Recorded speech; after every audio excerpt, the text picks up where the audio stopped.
ورنہ قرآن مجید میں اللہ تعالیٰ نے پیغمبر اکرم کے ہاتھ پر بیعت کرنے والوں کے حوالے سے کیوں کہا کہ یہ تیرے ہاتھ پر نہیں بلکہ یہ میری بیعت کرتے ہیں، تیری نہیں میری بیعت کرتے ہیں؟ یہ در حقیقت لوگوں کا ایسا کرنا رسول کے اللہ کی نسبت کا حامل ہونے کے حوالے سے تھا، کیونکہ رسول خود تو کچھ نہیں کہتے، جو کچھ کہتے ہیں وَمَا يَنْتِقُ عَنِ الْهَوَىٰ إِنْ هُوَ إِلَّا وَحْيٌ يُوحَىٰ، جو کچھ وہ ہے کلام اس کا، بیان اس کا اللہ کی وحی ہے۔ وَمَا رَمَيْتَ إِذْ رَمَيْتَ وَلَٰكِنَّ اللَّهَ رَمَىٰ۔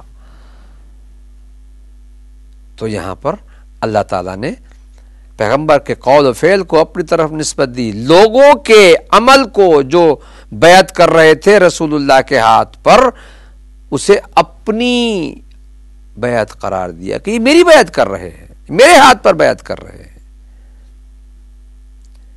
تو یہاں پر بھی یہی ہے کہ جب ہم ایاک نستعین کہتے ہیں اور پھر ہم غیر اللہ سے مدد مانگتے ہیں، وہ ہر غیر اللہ نہیں ہے، وہ غیر اللہ ہے کہ جو اللہ سے نسبت رکھتا ہے، اس نسبت کی بنیاد پر، اس نسبت کے تصور سے ہم مدد مانگتے ہیں کہ اللہ نے انہیں منبع فیض بنایا کہ تم میری مخلوق میں میرے فیوزات کے پہنچنے کا وسیلہ بنو، تم میرے بندوں میں میری برکات کا وسیلہ بنو۔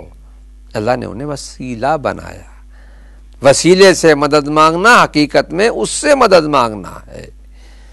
کبھی براہ راست کہہ دیتے ہیں اے اللہ تو مدد کر، کبھی ان کے حوالے سے، ان کا منصب، ان کا رشتہ اللہ سے، ان کی نسبت اللہ سے جو ہوتی ہے، نبوت ہے، رسالت ہے، امامت ہے، ولایت ہے، اس حوالے سے ہم کہتے ہیں اولیاء الہی اللہ سے ہم جب مانگتے ہیں اور ان سے مانگتے ہیں تو انہیں اللہ کی نسبت کا اسی حوالے سے حامل بنا کر سمجھ کر مانگتے ہیں۔ تو جب یہ مانگتے ہیں تو گویا وہی ایاک نستعین کی نفی نہیں ہوتی، ایاک نستعین، اور صرف تجھ سے ہی مدد مانگتے ہیں، عبادت بھی کرتے ہیں اور تجھ سے مدد ہی مانگتے ہیں، بس تجھ سے مانگتے ہیں۔ کیوں؟ اس لیے کہ تیرے بغیر کوئی دے ہی نہیں سکتا ہے، تیرے پاس تو سب کچھ ہے، تو غنی ہے، تو بے نیاز ہے، ہم فقیر ہیں، فقراء ہیں، محتاج ہیں۔ اللہ تعالیٰ نے قرآن مجید میں بھی اس کو واضح طور پر بیان فرمایا ہے، وَهُوَ الْغَنِي، وہ بے نیاز ہے، وَأَنْتُمُ الْفُقَرَاء، تم محتاج ہو۔ گویا اللہ اپنے بے نیاز ہونے کا اظہار کر رہا ہے کہ میرے پاس سب کچھ ہے، تمہارے پاس تو کچھ بھی نہیں ہے۔ کون ہے جو مخلوق میں سے یہ دعویٰ کرے کہ پوری کائنات میں جو کچھ بھی ہے وہ میرے پاس ہے، میں اس کا مالک حقیقی ہوں؟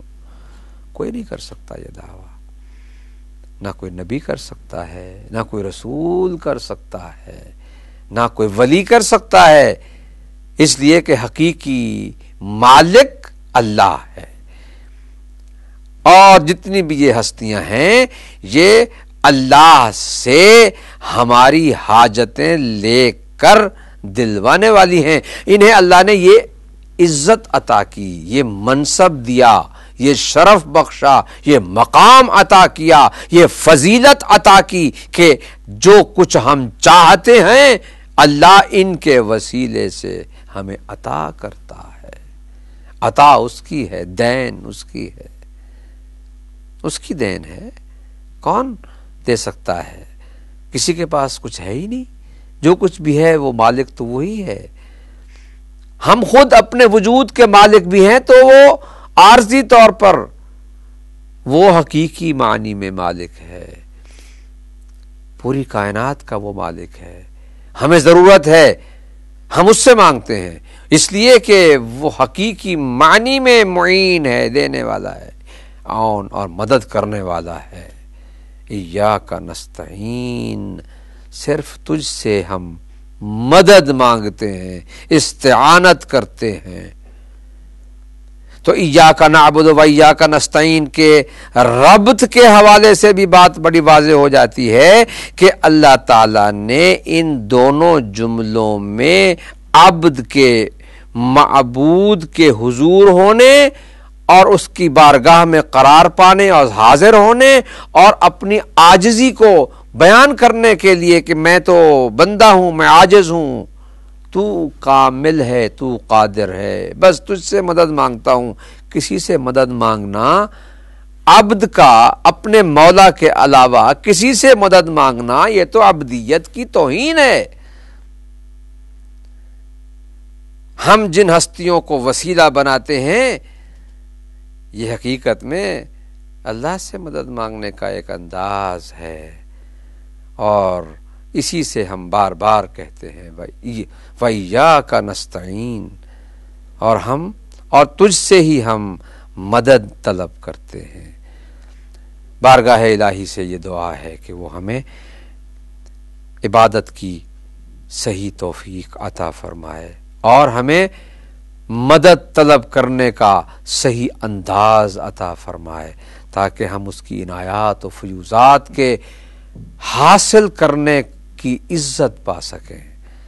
انشاءاللہ آئندہ اسی موضوع کا تتمہ اور پھر اس کے بعد اگلی آیت کے حوالے سے کچھ مطالب عرض کرنے کی سعادت حاصل کروں گا۔ والسلام علیکم ورحمۃ اللہ وبرکاتہ۔